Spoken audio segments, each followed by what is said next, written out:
C'est celui qui a protégé le président Patrice Talon, le colonel Dieudonné. Écoutez son témoignage. Colonel Thévo-Etcheré, bonjour. Bonjour. Alors, il y a eu une tentative de coup d'État dimanche dernier. Comment ça s'est passé? Effectivement, il y a eu une tentative de coup d'État le dimanche dernier et tout a commencé à 2h10 où j'ai reçu un appel du général de corps d'armée Bertin Bada, qui est le directeur du cabinet militaire du président de la République, qui m'a alerté qu'il était attaqué à son domicile par des hommes cagoulés. Et là, je lui ai demandé la géolocalisation de sa maison pour pouvoir envoyer des renforts dans sa maison. Mais tout de suite, les choses se sont enchaînées parce que, à la suite du général Bada, le général Abouissa, qui est le chef d'état-major de l'armée de terre, m'a appelé également que lui aussi, il était attaqué. Alors j'ai compris tout de suite que ça, ce n'était pas un acte isolé ou de délinquant, mais que ça pourrait être une tentative d'atteinte à la sécurité d'État. Et en tant que le premier responsable de la sécurité d'État, j'ai fait alerter la garde républicaine et moi-même, je me suis porté au niveau de mon unité pour pouvoir éventuellement défendre la patrie. Et ça n'a pas raté parce que les choses se sont enchaînées telles que vous l'avez remarqué. Et après avoir kidnappé le chef d'état-major de la garde nationale, et je précise que la garde nationale est une création récente du chef de l'État pour pouvoir faire face au terrorisme que nous avons actuellement au nord du pays. Donc après avoir fait ces actes ignobles, ils ont décidé maintenant de s'attaquer aux institutions de la République, notamment à la personnalité du chef de l'État. Et au petit matin, à 5h15, ils ont attaqué le domicile du chef de l'État où, heureusement, moi-même je m'étais déjà porté pour organiser la défense aussi bien de la résidence que du palais présidentiel. Donc j'étais présent au domicile du président de la République quand ils ont attaqué et la horde d'assaillants a attaqué le domicile et nous avons organisé la riposte et ils ont été surpris de la riposte et de la détermination de mes hommes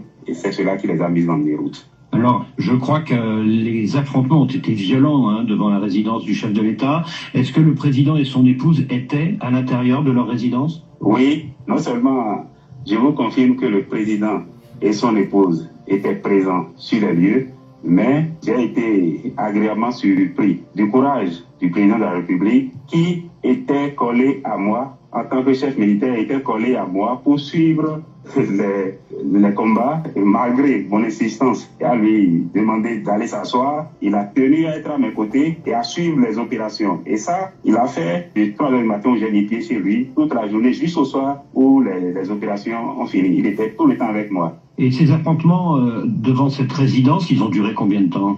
Oui, c'était des affrontements très violents qui ont duré environ 45 minutes parce que les assaillants ont attaqué d'abord avec les engins blindés et nous aussi, nous avions nos engins blindés sur place et c'était un combat farouche. Après, ils ont débarqué et ont utilisé les différentes ruelles menant à la résidence, mais c'est sans savoir que ces ruelles-là étaient bien tenues et ils ont été mis en déroute. Donc ça a duré environ 45 minutes. Est-ce qu'il y a eu des morts?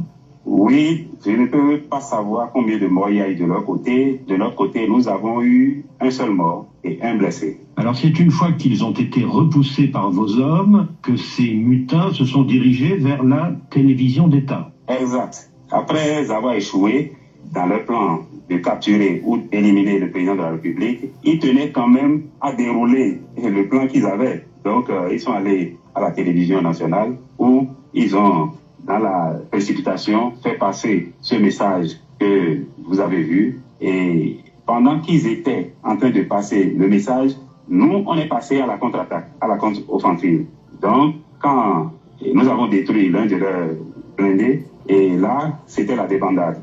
Et c'est de là qu'ils ont, dans la précipitation également, abandonné l'ORTB. Et nous avons, dès lors, avec le soutien, le renfort des unités voisines venant de Ouida et de Dessa Alaga, nous avons repris possession de la télévision nationale et les mutins se sont ensuite retranchés sur la base de Togben, qui est située à 10 km environ du centre-ville de Cotonou. Et alors là, c'est pendant plusieurs heures un face-à-face, non? Entre vous, les loyalistes, et eux, les mutins, sur la base militaire de Togben. Et à ce moment-là, qu'est-ce que vous décidez? Est-ce que vous faites appel à des amis, notamment venus du Nigeria, c'est ça? Premièrement, dès qu'ils se sont retirés dans cette base, nous avons encerclé la base. Et notre première idée, c'était de monter à saut sur la base, mais au dernier moment, vu que la base se situait en plein milieu d'agglomération et nous étions en pleine journée, il ne fallait pas créer des dommages collatéraux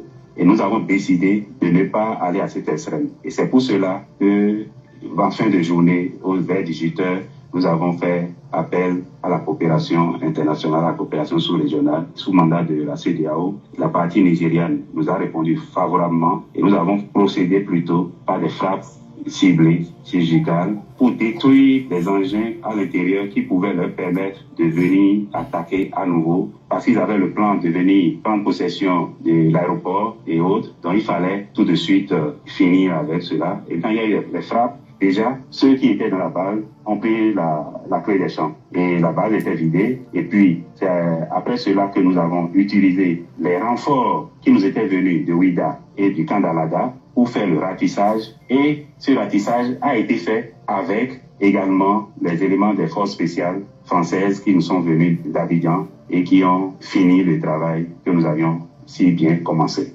Alors, combien d'avions nigérians sont intervenus ce dimanche après-midi pour neutraliser les mutins? Oui, pour neutraliser les mutins, il y a eu un avion, mais cet avion a été utilisé à plusieurs reprises. L'avion a fait plusieurs tours pour bien achever le travail et de manière efficace, parce que quand le ratissage a été fait, il n'y a vraiment pas eu d'habitations environnantes qui ont été atteintes, ni de morts. Voilà. Est-ce que vous avez eu aussi le concours d'un avion d'observation français? Tout à fait. Nous avions eu le concours d'un avion de reconnaissance du côté français qui nous a permis, en fin de journée, de déterminer exactement les positions des mutins et qui nous a renseigné de manière précise sur leurs positions. Et vous avez eu aussi le concours de forces spéciales françaises, dites-vous, venu de la base de Port-Bouët à Abidjan, hein, c'est ça? Oui, je vous le confirme. Et c'était en fin de journée. Ils sont arrivés effectivement, ces forces spéciales françaises qui sont arrivées en fin de journée où ils ont concouru au ratissage. Après que l'armée nigériane a fait ses frappes et tout était terminé, ces forces spéciales nous ont aidé à faire le ratissage. Et alors, que sont devenus les mutins?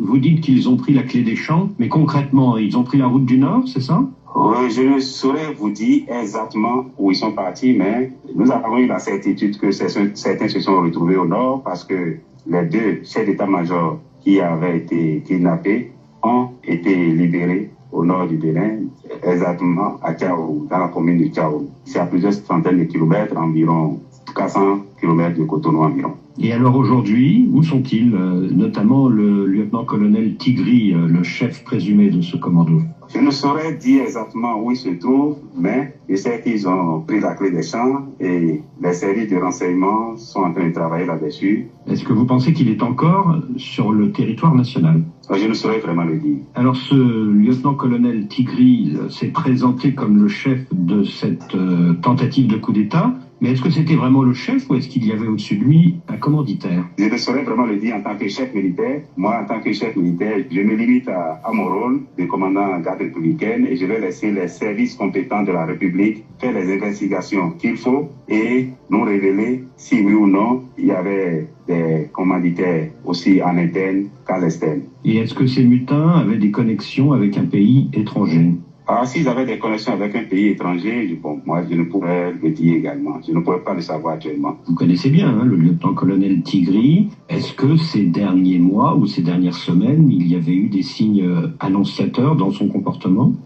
Comme vous le dites, le lieutenant-colonel Tigri, c'est un officier que je connais très bien et qui me connaît très bien. Mais j'avoue que nous n'avons pas vu cela venir et nous n'avons eu aucun signe venant de lui. Je sais qu'il est le commandant des forces spéciales de la garde nationale et jusqu'à présent, il n'a pas montré des signes qui pouvaient nous laisser soupçonner de quoi que ce soit. Donc ça a été une surprise pour nous. Et alors depuis dimanche, on parle beaucoup de l'aide que le Nigeria vous a apportée. On parle aussi évidemment du rôle de la France. Mais est-ce que l'armée béninoise elle-même n'a pas joué un premier rôle très important dès dimanche matin?